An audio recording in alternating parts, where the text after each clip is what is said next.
भाई मैं ये सब छोड़ के कश्मीर से भागा था यार।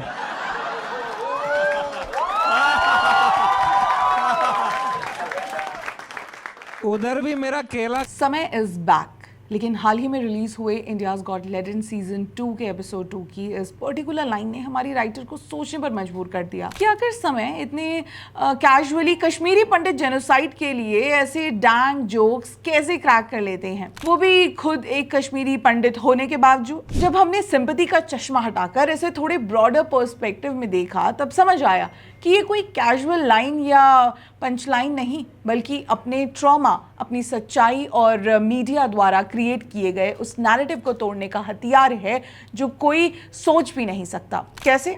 आइए हम आपको बताते हैं। अब आप समय रैना को लीजिए या रैपर कृष्णा कौल यानी कृष्णा को लीजिए, दोनों ही मेन स्ट्रीम हैं।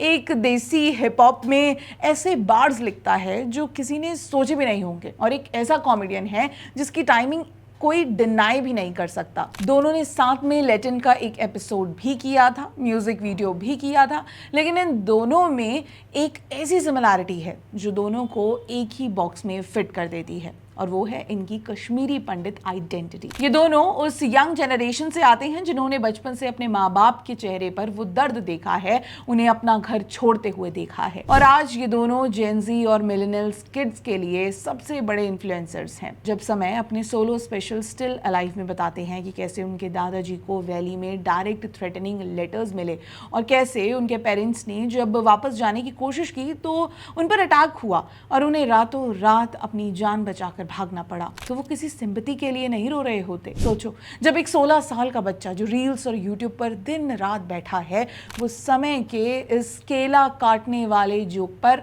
हंसेगा जरूर, पर अगले ही पल उसके दिमाग में एक जेन्युइन क्यूरियोसिटी क्रिएट होगी। वो सोचेगा कि समय ने ऐसा क्यों कहा, क्या हुआ था उसके परिवार के साथ। वो जाकर गूगल करेगा और तब उसे समझ आएगा कि उस जेनोसाइड का दबे हुए सच का पूरा सच। ये पॉप कल्चर पाइपलाइन बच्चों को किसी का भी टोन डाउन या ओ बट वाई वाला वर्जन नहीं बेचती, ये उन्हें मजबूर करती है पूरा सच ढूंढने के लिए। लेकिन इस पूरे पाइपलाइन के सामने एक बहुत बड़ा इंस्टीट्यूशनल काउंटर अटैक चल रहा है जो इस सच को हमेशा के लिए दफना देना चाहता है। एक तरफ जहां ये यंग आर्टिस्ट अपनी आइडेंटिटी और मिट्टी के सच को रिक्लेम कर रहे हैं, वहीं दूसरी तरफ जेएनके गवर्नमेंट के समग्र शिक्षा योजना के तहत स्कूल लाइब्रेरीज में एक किताब भेजी जाती है जिसका नाम है personalities and legends of JNK series 4, और इस बुक को वहां की एक ऑफिशियल एक्सपर्ट कमेटी ने लाइब्रेरी रीडिंग के लिए सर्टिफाइड किया है। और पता है इस किताब के अंदर क्या चल रहा है? टेररिस्ट, सेपरेटिस्ट और देश विरोधी तत्वों को जम्मू कश्मीर के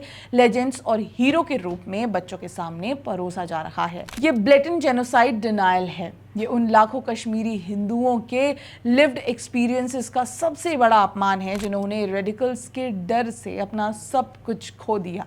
अब पूरे सिनेरियो को जोड़ कर देखो, कल को कोई बच्चा इन आर्टिस्ट से या समय के जोक से इंस्पायर होकर स्कूल लाइब्रेरीज में सच ढूंढने जाएगा तो सरकारी किताब उसे उन्हीं लोगों को हीरो बनाना सिखाएगी जिन्होंने उसके परिवार को वैली से निकाला था। और इस नैरेटिव वॉर का दोगलापन सिर्फ सरकारी किताबों तक सीमित नहीं है, हमारे इसी पॉप कल्चर इकोसिस्टम में भी कूट कूट कर भरा है।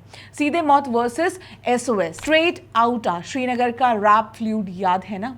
जब वो बीफ चल रहा था तो काम ने एक लाइन ड्रॉप की थी, कश्मीर के लौंडे दिखाएंगे जो रास्ता वो खुद चले पत्थर पे चल के, पूरी वैली में आतंक मचाया था तुम जैसे लौंडों ने। उन्होंने उस पत्थरबाज नैरेटिव के रोमांटिसिज्म को एक झटके में नंगा कर दिया। लेकिन तब क्या हुआ? पूरी हिप हॉप इकोसिस्टम और बड़े बड़े कॉन्शियस लिसनर्स तुरंत एसओएस को डिफेंड करने और उनके रीजनल एंग्स्ट को रोमांटिसाइज करने कूद पड़े। एसओएस का एक रैपर खुलेआम अपना नाम आतंकी रखता है, उसे तो हर तरह का नुआंस और कल्चरल ग्रेस मिल जाता है। पर जब कृष्णा ने कहाँ से कहाँ तक लिखा, उसमें अपने परिवार की कहानी बताई, अपनी जर्नी की बात करते हैं, तो मीडिया इन्हें एक कश्मीरी पंडित क्रिएटर नहीं कहती, उन्हें दिल्ली रैपर कहा जाता है, क्योंकि ये उनके सेट किए हुए पॉलिटिकल नैरेटिव को हिला देता है। ये पूरी गैस लाइटिंग पिछले 30 साल से चल रही है। बरखा दत्त का वो इनफेमस इंटरव्यू याद है ना, जहां उन्होंने खुलेआम कश्मीरी हिंदुओं के जेनोसाइड को ये बोलकर जस्टिफाई करने की कोशिश की थी कि वो तो वहां बड़े प्रोमिनेंट और सरकारी पोजीशंस पर थे, इसलिए लोकल लॉन्डो में गुस्सा था। सालों तक चली इस ब्रेन वॉशिंग ने सेपरेटिस्ट मूवमेंट को आजादी का नाम दिया। मूवमेंट में टेररिस्ट को भटका हुआ यूथ दिखाकर वाइट वॉश किया गया, और जब द कश्मीर फाइल्स ने सच दिखाने की कोशिश की तो इसी एलीट इकोसिस्टम ने उसे एक झटके में प्रोपेगेंडा बोलकर सारा ब्लेम गवर्नर जगमोहन पर डाल दिया, ताकि उन पाकिस्तान इंस्पायर्ड रेडिकल्स को बचा सकें जिन्होंने चॉइसलेस अल्टीमेटम्स दिए थे। इसी कश्मीर फाइल्स मूवी पर जब द प्रिंट ने ये लिखा कि केवल कश्मीर में 1990 में हिंदू ही नहीं मारे थे, बाकियों पर भी हमले हुए, तब कृष्णा ने उन्हें खुलेआम कॉल आउट किया था। देखिए, कंक्लूजन बड़ा साफ है।